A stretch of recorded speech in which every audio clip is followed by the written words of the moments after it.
Hola, ¿qué tal amigos? Bienvenidos a una nueva edición de Contragolpe. Hoy tenemos un invitado de lujo, uno de los extranjeros más importantes en Barcelona, de hecho muy recordado por la hinchada, está conversando acá en Contragolpe con nosotros. Se trata de Rubén el Mago Capria, quien gentilmente nos dio unos minutos de su tiempo para compartir experiencia, recordar su paso por el Ecuador y algunos goles que también están en la memoria de los hinchas barcelonistas. Así que vamos a escuchar esta entrevista muy interesante, muy enriquecedora también para quienes recordamos aquel momento en el cual estuvo en el fútbol ecuatoriano. Pero antes, déjenme recordarle que se suscriba a mi canal, denle like a este video, activen la campanita para que les lleguen las notificaciones y así podemos estar todos en contacto. Así que no le doy más vueltas, vamos a ver qué es lo que nos dijo Rubén el Mago Capria.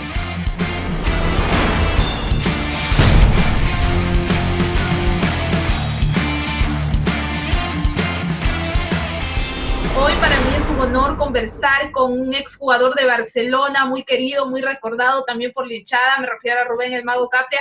Gracias, muchísimas gracias por atenderme, qué gusto tenerlo por acá. Y bueno, primero preguntarle cómo está, cómo se ha vivido. Está en Argentina, me imagino, cómo se ha vivido esta situación allá, qué nos puede comentar, cómo se encuentra. Y bueno, mis deseos desde ya anticipados de que usted y su familia se encuentren muy bien. ¿Cómo está, Rubén? Buenas tardes. Bien, bien, Mayra, muy buenas tardes, muy bien. Por suerte estamos muy bien, mi familia. Y bueno, cumpliendo el rol social que nos impone esta realidad inédita, que es el hecho de estar en nuestras casas mucho tiempo y a los propios, y de esa manera cuidamos al prójimo también, sobre todo a la gente que tiene una tarea esencial, como toda la gente que tiene que ver con la sanidad, con los policías, con la gente que está en tareas esenciales que tiene. Así que bueno, nosotros que podemos ayudar desde ese lugar, quedándonos en nuestra casa y tratando de colaborar desde ahí. Qué bueno saber que todo se encuentra bien. Antes de meternos a la conversación, siempre tenía la curiosidad, ¿por qué Mago? O sea, me imagino que debe ser por sus características, ¿no? Pero ¿quién le puso ese apodo? ¿En qué año? ¿Y por qué? ¿De dónde nació eso? No, eso nace de un amigo que tengo que le decíamos Magú, y él, devolviéndome el sobrenombre, digamos, me decía Magu a mí. Y después, con el tema del fútbol, esto yo te estoy hablando de cuando era muy joven. Cuando era muy joven yo ya jugaba al fútbol y siempre de alguna manera u otra después lo relacionaron con alguna cuestión del juego y también lo relacionan mucho con el día de mi nacimiento, que es el 6, que también tiene que ver con los Reyes Magos. Entonces, mucha gente cree que es por eso, pero en realidad es por este amigo mío de mi juventud que le decíamos Magu. Entonces él me decía Magu a mí. ¿Cómo se da su llegada a Barcelona? Fue en el 2003. ¿Cómo se da ese acercamiento? ¿Quién lo trae al fútbol ecuatoriano precisamente a Barcelona? Bueno, quien hoy es presidente del club, Alejandro Alfaro Moreno, fue siempre el que me llamó para ir a Barcelona. Tuvimos una reunión muy cortita, donde me contó qué era la institución, y bueno, yo después del paso por Unión de Santa Fe en el año 2003, me surge esta posibilidad y bueno, me pareció un lindo desafío. Fui para Ecuador y apenas definimos todo, nos pusimos de acuerdo muy rápido y de alguna manera fue un paso muy enriquecedor en mi carrera, en mi vida. De hecho, mi mujer fue la primera vez que se vino definitivamente conmigo, entonces ya estuvimos juntos ya en Guayaquil, pero sinceramente la pasé bárbaro, más allá de que me hubiera encantado salir campeón, que saliéramos campeones porque teníamos un muy lindo equipo, hicimos un muy buen torneo también, y conocí gente muy valiosa que es el día que siendo fuertísimos lazos de amistad, ¿no? ¿Quiénes recuerda de ese Barcelona? ¿Quiénes hasta ahora mantiene contacto? ¿Quiénes eran su grupo más allegado de aquellos jugadores? Bueno, con Pancho Ceballos estoy siempre en contacto, con Ale Fabro Moreno también, que siempre por diferentes cuestiones hablamos. Y después de los que eran compañeros en campo, con el Narigón Fleita siempre estoy. Después, bueno, por supuesto que tengo un gratísimo recuerdo, que no tengo tanto contacto frecuente con Nico Asensio, con el Chino Gómez, con Iván Hurtado, que fue un jugadorazo, un privilegio haber sido compañero de él. Rubén Insúa, que fue nuestro entrenador, que también tengo un gratísimo recuerdo como entrenador y como persona. Bueno, después, bueno, un montón de gente que uno va conociendo en el camino que de alguna manera son personas que quedan con esos lazos para siempre. Usted, bueno, recabando un poco de información de usted, de su trayecto como futbolista, usted siempre recalca esto de que le llamó mucho la atención la hinchada de Barcelona. O sea, siempre veo que en cada intervención dice, bueno, me llama mucho la atención el estadio. ¿Eso fue lo que más le impactó de acá de su por Barcelona? Sí, bueno, por supuesto que la grandeza de los clubes tiene que ver con la historia, pero sí la convocatoria que tiene la institución, el porcentaje que tiene Barcelona en un país creo que es algo inédito, y de alguna manera, bueno, un estadio espectacular para jugar, una cosa que me sorprendió para bien de la dimensión del club. Uno cuando convive en el día a día con todas las cuestiones que hacen a ese club, me pasó lo mismo en Peñarol de Uruguay, son clubes que tienen una historia riquísima, y de alguna manera vos defender los colores de esos clubes, sinceramente te sentís un privilegiado, ¿no? Pero en ese caso me sorprendió no solo la convocatoria de local, sino que me sorprendió la convocatoria de ante, cómo la gente cuando el equipo juega de visitante, cómo bañaba. Bueno, todo eso tiene que ver con una identificación que tiene el público hacia una institución. ¿Cuál es el mejor recuerdo que tiene de su paso por Ecuador? ¿Alguna experiencia, algo que usted siempre recuerda? ¿Qué se llevó de su paso por Barcelona? No, nada puntual. Sí tengo un gratísimo recuerdo del paso por ahí, del cariño que recibí, de todo lo que vivencié, digamos. Uno cuando va a otro país conoce gente, conoce costumbres, conoce culturas, y de alguna manera todo me pareció grato. Sinceramente conocí gente muy valiosa, no solamente que eran compañeros, sino gente que estuviera relacionada en la vida social de todos los días. Pero sí, fue un paso lindo, no te puedo contar una sola cosa, simplemente decir, cuando uno piensa en un lugar que ha pasado, decir, bueno, a ver, ¿qué sensación me dejó? Bueno, tengo las mejores sensaciones, no solamente desde el ámbito futbolístico, sino desde lo social, desde el trato que yo recibí por el ecuatoriano en líneas generales, me pareció excelente, del respeto que sentí, ¿no? Eso es lo más importante. Usted recuerda, y me hablaba mucho de que lamentablemente no fueron campeones, pero creo que en su imagen debe estar el partido con Liga de Quito. Ese gol que suyo recorre hasta ahora en las redes sociales. Mire que ahora es tan fácil volver a revivir, a ver esos goles a través del internet.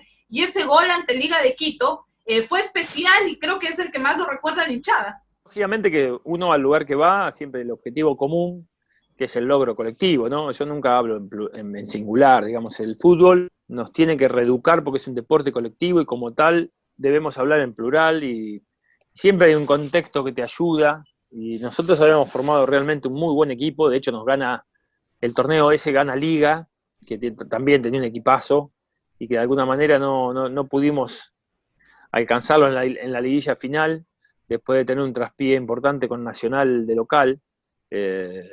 Pero bueno, me parece que esos goles, esos partidos tan vibrantes que hicimos con un equipazo enfrente, porque también el valor de las victorias te lo dan los quilates del rival. O sea, muchas victorias tienen que ver con que le ganaste a un gran equipo. Entonces ese partido, ese gol que tuvimos ahí muy cerquita de poder dar vuelta a la serie, me pareció que había sido un lindo gol, un gol importante. Pero más allá de lo individual, o sea, yo tengo siempre la sensación de haber participado en un muy buen equipo de fútbol y que tuvimos muy cerquita de campeonar. A mí me quedé con el sabor amargo de no haber podido continuar el proceso, porque yo creo que los equipos de fútbol son un proceso que uno los va vislumbrando con el tiempo, vas encontrándole el brillo, vas encontrando aceitar esos engranajes, ese engranaje colectivo, pero bueno, no se pudo.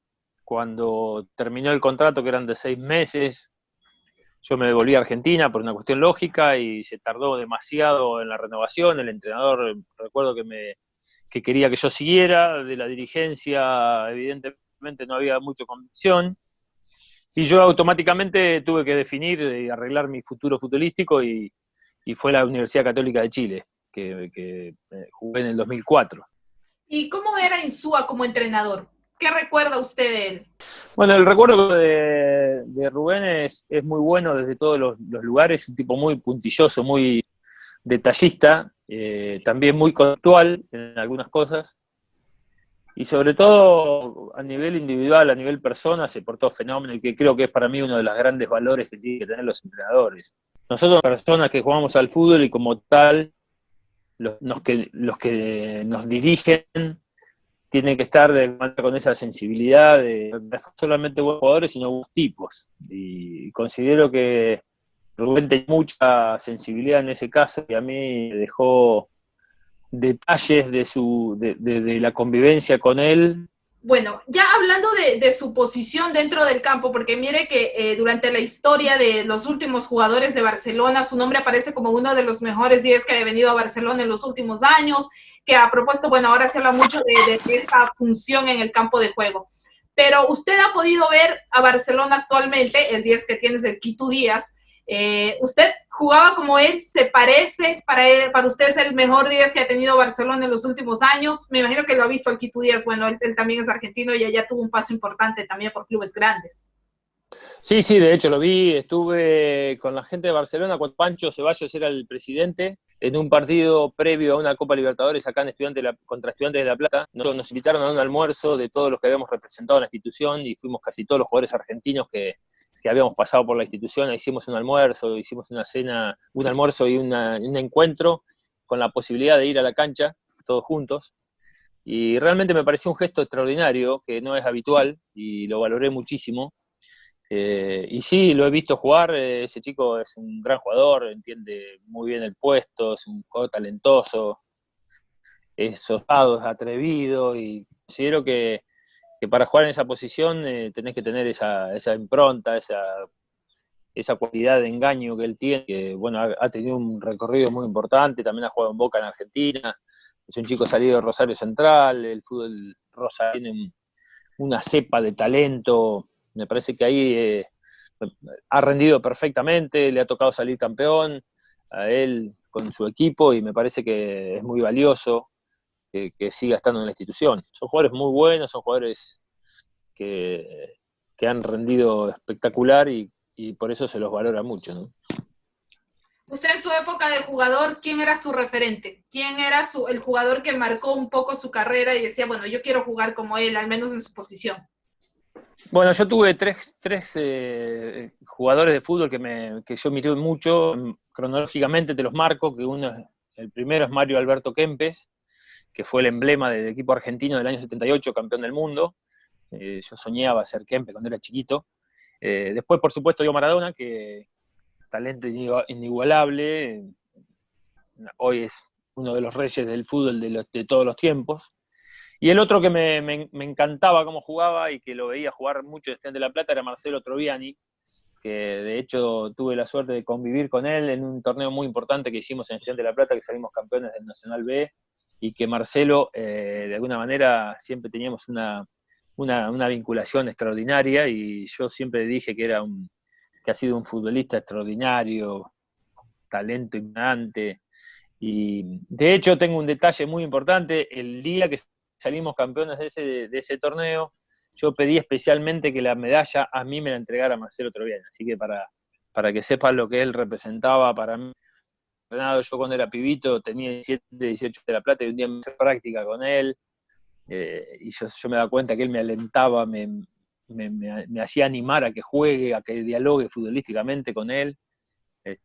Así que bueno, esos tres fueron para mí los grandes referentes que he tenido de futbolistas. Bueno, y Troviani, que justamente trabaja acá, él y su hijo trabajan en Barcelona, en las formativas de Barcelona. Buenísimo, sí, bueno, me encanta que, aparte sé lo que la huella que ha dejado Marcelo ahí, no solamente como futbolista, que eso no se discute, sino que es un tipo extraordinario, es una persona encantadora, una persona sensible, y considero que es más que justo que los tipos que han dejado semejantes marcas en algunas instituciones y en el fútbol mundial tengan esos lugares, y toda su sabiduría y su sapiencia la puedan volcar en los chicos, porque hay algo que es muy importante.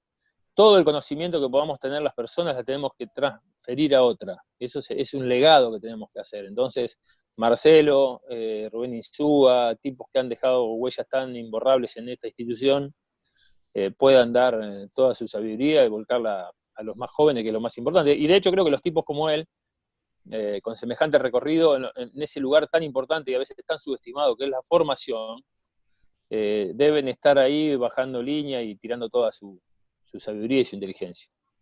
Yo le quería preguntar algo, porque, bueno, recapitulando también lo que le decía, sin duda alguna, pues creo que usted es considerado uno de los jugadores extranjeros que mejor le ha ido a Barcelona en los últimos años. ¿Cómo hacer cuando eres extranjero para que el peso de la camiseta, como le dicen, no te termine pasando factura? Porque a Barcelona le ha pasado que vienen muchos jugadores extranjeros, sienten la presión de la hinchada, que es una presión fuerte, y de pronto no terminan rindiendo. ¿Cómo manejó usted ese peso de la camiseta de Barcelona en el fútbol ecuatoriano? No, Mayra, mira, en ese aspecto nunca sufrí esa situación. En Argentina también te curtís de un montón de cuestiones, porque realmente hay algo que hay una sobreexigencia total en nuestro fútbol y uno en ese aspecto se va curtiendo, vas aprendiendo, vas conviviendo claramente con eso. Y por ese lado, bajo ningún punto de vista me sentí presionado, al contrario, me encanta. Yo esa presión la torno un desafío, o sea, siempre me gustó el hecho de ir a desafíos importantes y los tomo desde ese lugar. Cuando yo tenía la posibilidad de ir a Barcelona, también tuve la posibilidad de ir a un club de segunda de España, y digo, a mí me gusta sentirme en un equipo ganador, o sea, en un equipo protagonista, en un equipo que toma iniciativa, y bueno, nunca sentí que eso a mí me inhibiera o al contrario, siempre preferí que me criticaran porque me equivocaba con la pelota en los pies y no que no la pedía. ¿Entendés? Ese es el valor que tiene el futbolista, o sea, el coraje se ve en esas cuestiones, en esa actitud, en esa cuestión de buscar el bien común hacia los compañeros. Bueno, todas esas cuestiones yo siempre las tuve como una premisa fundamental, pero dentro de la cancha nunca me sentí inhibido por ninguna cuestión, o sea, siempre me encantó el hecho de tomar esos desafíos y pedir la pelota y jugar y contagiar eso, y me parece que me pueden criticar porque no lo haya hecho del todo bien, pero sí que no me pueden nunca decir que no asumí el riesgo ni asumí el rol, ¿no? ¿Con quién se entendía usted mejor en la cancha cuando jugaba en Barcelona? Mira, yo creo que me mayor o menor medida con todos, porque, por ejemplo, yo siempre destaco un futbolista que tuve al lado que me pareció un jugadorazo, que era Frickson George, y era lateral, y en nosotros los mediocampistas, los laterales cumplen un rol muy importante de descarga, de salida, de jugar al espacio, de llegar al fondo, pero después con Diego Garay, que para mí ese año la rompió, Edwin Tenorio, que era el volante central, que era un jugador de selección y jugaba bárbaro, con Ariel Graciani, bueno, Rodrigo Teixeira, que era el brasileño que jugaba arriba también, que jugaba muy bien. Pero en mayor o menor medida, Mayra, con todos tuve buena vinculación futbolística, porque de alguna manera vos tenés la obligación de conectar.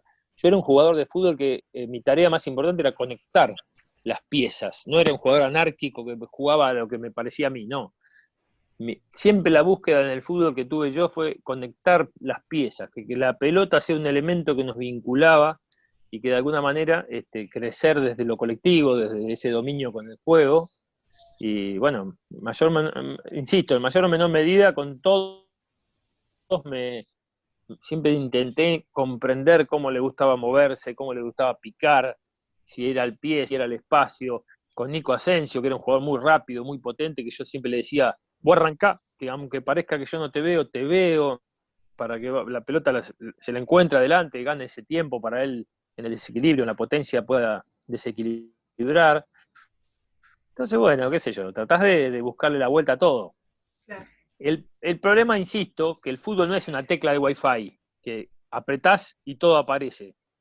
Un equipo de fútbol es una idea que se va aceitando, se va madurando, hay que ir encontrando las piezas justas, y ese equipo estaba en esa tendencia, pero bueno, se interrumpió el proceso y así terminan las cosas.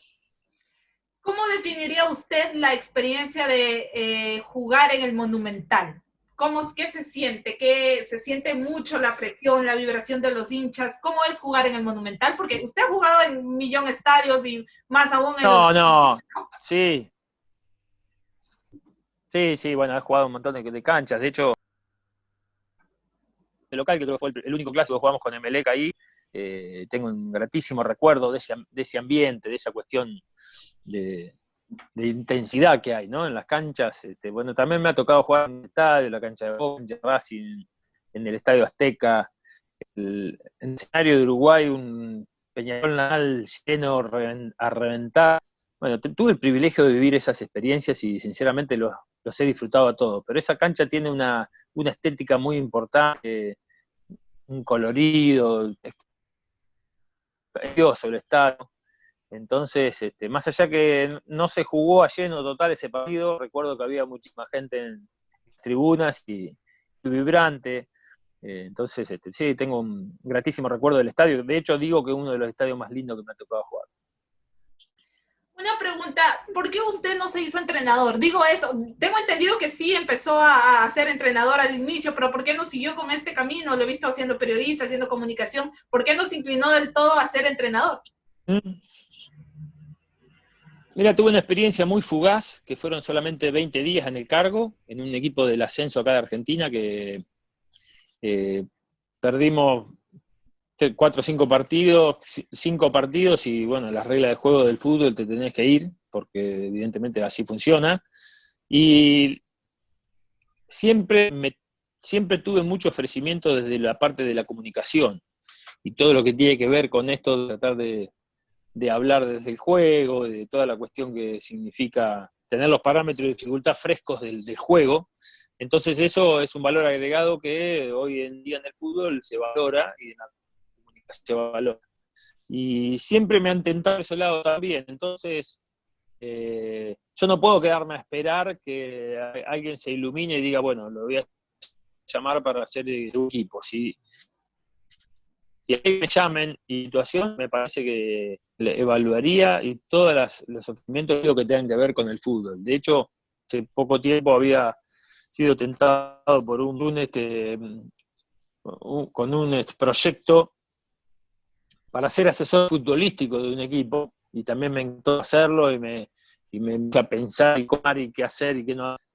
Y no necesariamente me puedo quedar en un solo rol, porque y si no me llaman, ¿qué hago? No hago nunca nada. Entonces está en sí la disyuntiva de cuándo una cosa y cuándo la otra. Yo todos los ofrecimientos que tienen que ver con el fútbol se evalúo. Me gusta, lo hago. Y después tendré tiempo y en algún momento aparecerá la chance nuevamente de ser entrenador o no. Eso no lo defino yo.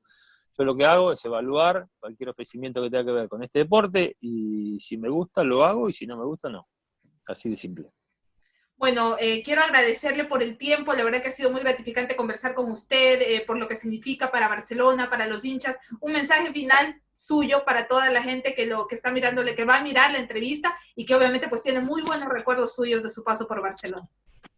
No, agradecer simplemente el trato, el respeto, la memoria, el reconocimiento. Y yo también valoro mucho esa cuestión que es retroalimentada, ¿no? Porque de hecho no es que... Y sinceramente, Mayra, lo que digo es que en la vida yo creo que uno triunfa cuando conquista el corazón de alguien, ¿no? Y queda en el buen recuerdo, en la memoria de la gente. Entonces ese me parece que es el triunfo más valioso, más allá que un campeonato. Hubiéramos querido salir campeones de la Libertadores, pero uno hace lo que puede en el fútbol y no lo que quiere. Pero sí, la huella humana, yo le doy muchísimo valor a eso, y me reconforta mucho ese buen recuerdo hacia mi persona, y lo mismo digo yo de Ecuador, de Barcelona y a todos en general. Un abrazo grande y muchas gracias por el contacto. Muchas gracias, un abrazo. Gracias por todo. Y bueno, ahí estábamos escuchando tantas anécdotas, tantos recuerdos que tiene Capria de su paso por Barcelona, algunos goles también interesantísimos que le regaló a toda la hinchada. Y bueno, muchísimas gracias a todos por estar pendientes de todo lo que estamos compartiendo a través de nuestras redes sociales. Síganme, las voy a dejar aquí, Instagram, Twitter, compartan, comentan, de verdad, leo todos sus mensajes y estoy gustosa de poder contestarles. Un fuerte beso, un abrazo inmenso para todos ustedes y nos vemos en la próxima entrevista de Contragolpe. Chao.